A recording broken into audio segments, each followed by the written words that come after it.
Après avoir bénéficié de l'action sociale d'Urgence Plus Monde et de ses bienfaiteurs, Honorine Gonor, désormais rayonnante, a décidé de se positionner comme ambassadrice d'Urgence Plus Monde à Monatélé et dans ses environs.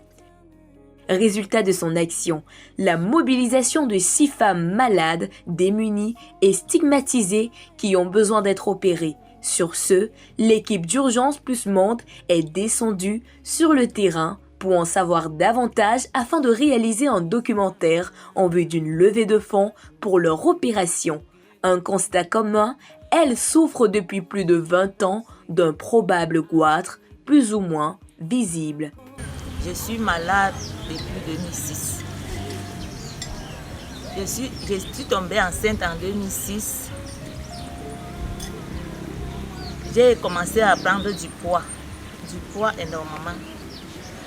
Et le couple a commencé à gonfler. Je me disais que comme je prends du poids dans tout le corps, quand il va accoucher, le cou va aussi baisser.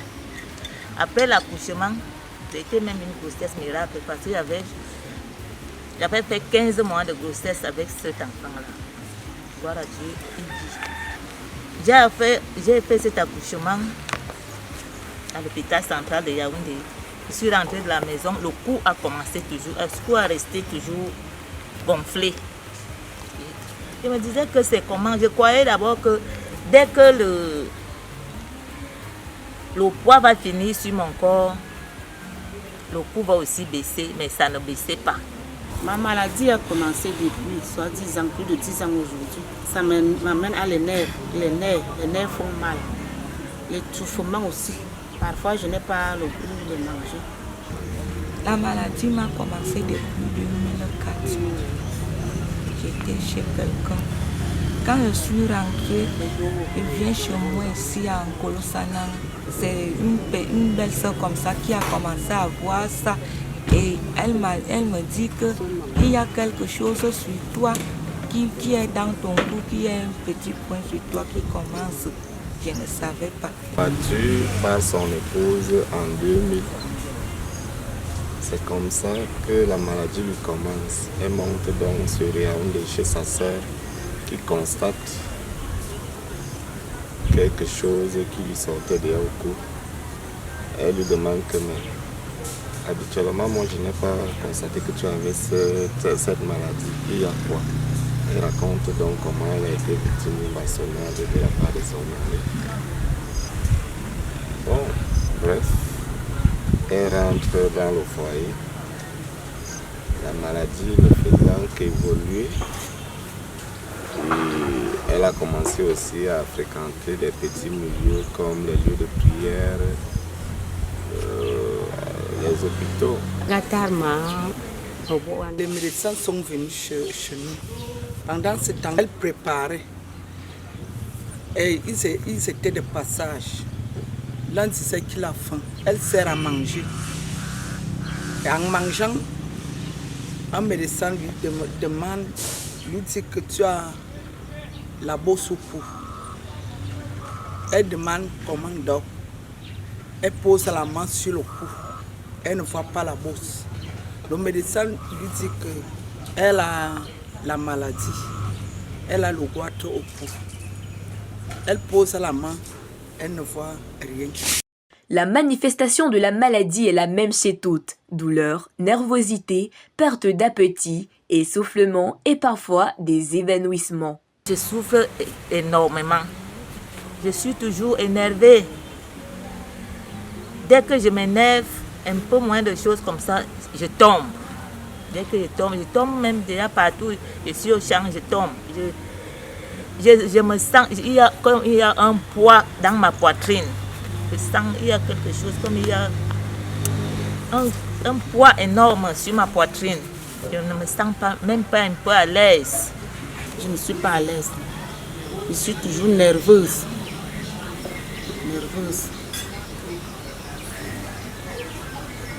Parfois, je ne mange pas bien. Je ne parviens pas à manger très bien. Donc là où je suis, là, je souffre normalement. Comme d'habitude, ces femmes toutes démunies et abandonnées n'ont pas pu se prendre en charge, faute de moyens financiers. Étant de petites commerçantes et cultivatrices, elles se sont tournées désespérément vers les moyens de bord. Je suis allée chez un marabout qui disait qu'il allait faire à ce que ça disparaisse. Il ne l'a pas pu. Parce que je me souviens, il m'avait donné le remède dans un flacon. Et ce flacon-là était perdu pendant 2 semaines. Je ne voyais pas ce flacon. Lorsque j'avais encore vu ce flacon, j'ai encore commencé à frotter sur la peau-ci.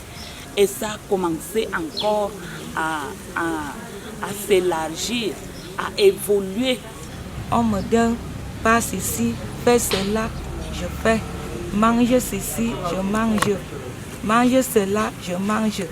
Arrivé un jour, je suis allée à Yaoundé voir un docteur là. Arrivé chez le docteur me dit que... Il m'a aussi demandé si j'ai déjà pris quelque chose. Je lui ai dit que non. On me dit de prendre ceci ou cela, je prie. Et maintenant, je veux qu'on cisse pour l'opération. Et le docteur m'a dit que non. Repris seulement ce qu'on te dit. Pour l'opération, maintenant, tu ne peux pas. Tu peux rentrer encore à la maison. On va t'opérer, bien, mais pas maintenant. C'est encore petit. Je suis rentrée à la maison. Arrivé là-bas, je commence à prendre les autres choses qu'on me dit. On me dit même, il y a quelqu'un qui fait le remède là-bas, pas. Il y a quelqu'un qui fait les remèdes, je pars. Je suis là, je reviens même, je prends ceci, ça ne tient pas. Je prends cela, ça ne tient pas. Je suis partie même dans des hôpitaux. Bref, quand j'arrive chez un médecin, il me prescrit même de faire des examens. Bref, manque de moyens, je n'arrive même pas d'abord à faire des examens. Les examens là, quand je vois d'abord le total des examens, ça me donne un manque de moyens. Je n'arrive pas à me faire opérer. Je suis dépassée et je suis malade, je souffre énormément. Depuis toutes ces longues années de maladie, elles ont exprimé le rejet, l'abandon et la stigmatisation venant de leur entourage. N'eût été la force de leur caractère, ces mères et grands-mères ne seraient certainement plus de ce monde. Les querelles, tout le monde même au village là-bas, c'est tout le monde qui querelle avec moi. C'est tout le monde qui bavarde avec moi. On va m'arracher le boss qui est sur toi là. Je vais t'arracher ça. Je vais t'amener à l'hôpital. Même mes belles-sœurs, même tout le monde à la maison. Je suis là. Je suis une pauvre femme, ni rien. Je n'ai pas de mère, je n'ai pas de père, je n'ai pas de frère, ni soeur. Rien, rien. Je suis à la maison comme ça. C'est l'autre fois même, les enfants à mon grand frère, que je les appelais et les dis que voilà, depuis que j'ai une maladie sur moi, vous dites même quoi avec moi? Quand mon frère vivait, je ne devais pas être jusqu'à présent avec la maladie ici. Voilà maintenant que je souffre. C'est comme ça que on m'énerve à la maison, je bavarde, je pleure même, je fais tout à la maison. Et il me dit seulement que j'attends. J'attends jusqu'à quand moi je suis là, à mon âge. Je suis encore une femme que je peux même aller à mariage. Je ne vois personne.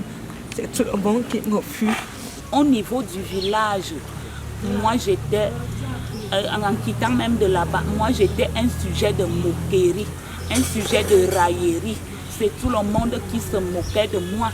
Il arrivait même des fois que ces gens-là me disaient que tu n'as pas encore vu ce qu'on a mis sur toi. Nous allons faire à ce que ça gonfle jusqu'à ce que ton cou va s'éclater. Et je suis toujours malheureuse depuis le temps là jusqu'à maintenant.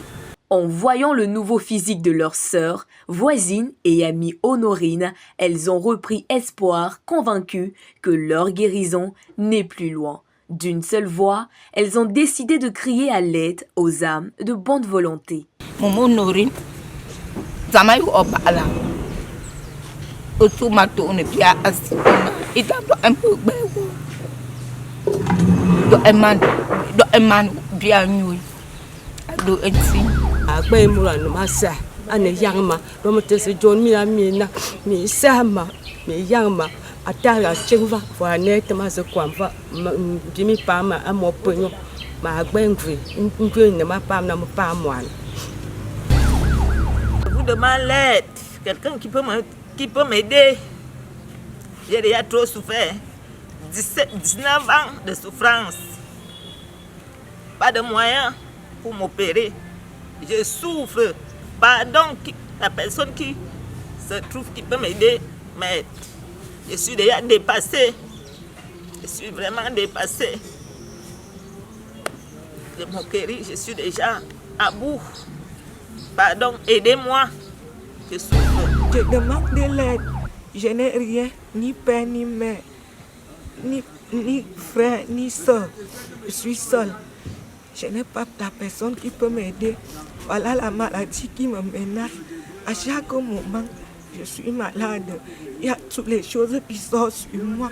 Je ne parviens même pas à me soigner, faire soigner. Et je demande l'aide. S'il vous plaît, aidez-moi, je suis malade. Comment une maman peut rester comme ça dans les souffrances chaque jour? Je suis malade chaque jour depuis plus de 10 ans aujourd'hui.